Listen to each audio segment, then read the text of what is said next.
So this is going to be the last kind of main, or really I think essential, tutorial for SipperViz.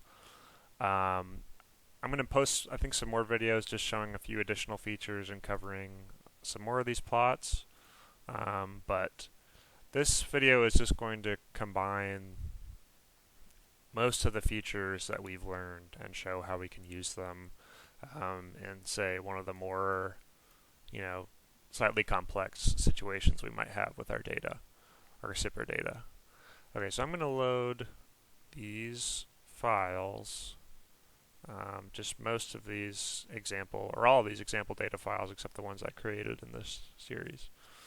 And basically what I want to do here is just make a plot where we have two groups with two groups where we want to make an average, and we want to make an average of the content that they were drinking as well, not just the left or right side. So the first thing is I'm going to make a couple groups, and here I'm just going to first sort these by the start date. And you can see, even just by their name, that some of these were recorded in fall of 2019, and ones were recorded in February of 2020. So let's say that this is an experiment that we just kind of redid a few months apart from each other. Or maybe we have two different groups which we recorded at very different times and we just want to compare them. So let's say in this experiment we'll create a group with them, and we'll call that fall data. And then we'll make another group here, and we'll call that spring data. Okay, and let's say we want to assign some contents to these files. So I'm going to first go to this fall data and just select those files, and then I'm going to hit assign contents. And this should be the earliest date that they were recorded, and this should be the latest date they were recorded. And let's do a few switches in here. So I'm going to just do, say they were drinking Pepsi or Coke. So I'm going to go to there and add contents.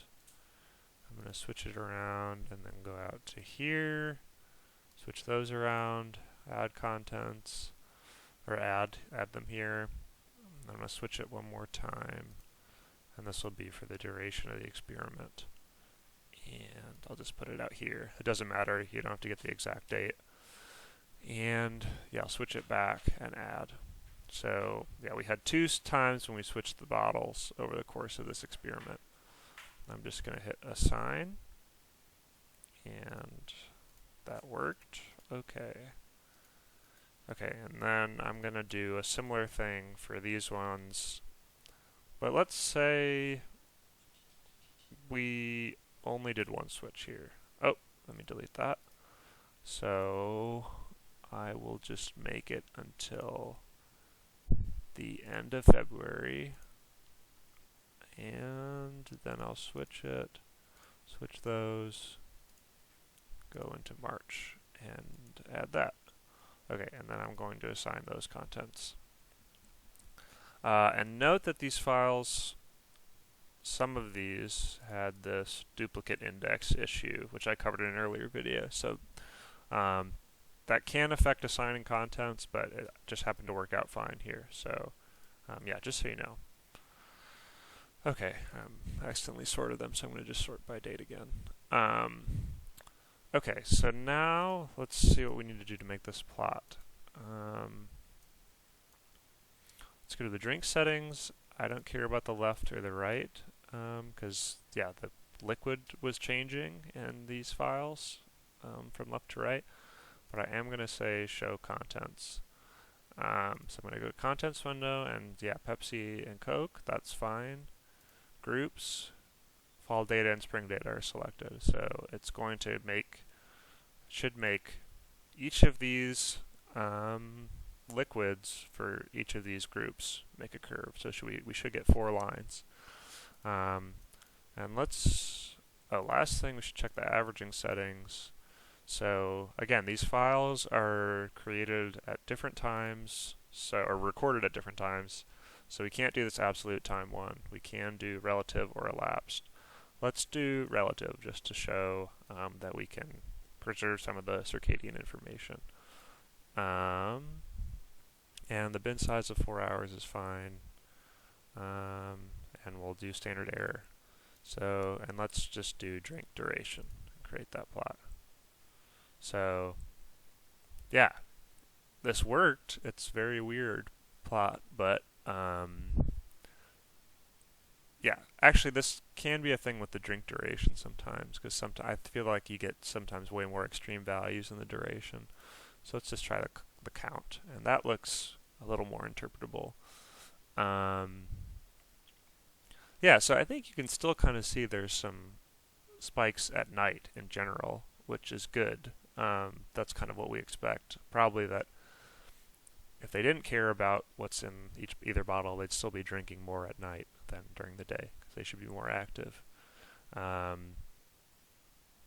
Okay, so then also what might be useful is seeing the plot data for this. So I'm just going to save that on the desktop. And let's open it up. And you can see there's this crazy mess of data, but basically the format of this for these average plots is this first column is going to be the x-axis, the x positions of the data. This is the mean for each group. There's a bunch of files which are the individual data going into each group. Then there's the mean for that group, and there's the error metric we included, which is the standard error of the mean. Then there's, again, for the next group, the fall data Pepsi. So we had fall data Coke, fall data Pepsi, spring data Coke, and spring data Pepsi. Yeah, so then if you wanted to use this for taking into some other program or doing statistics or making your own graph, you could do that. Okay, so that's about it for kind of the main tutorials of SipperViz. Again, I'm going to make a few more videos just showing a few extra features and then covering some of these plots that we didn't get to talk about yet.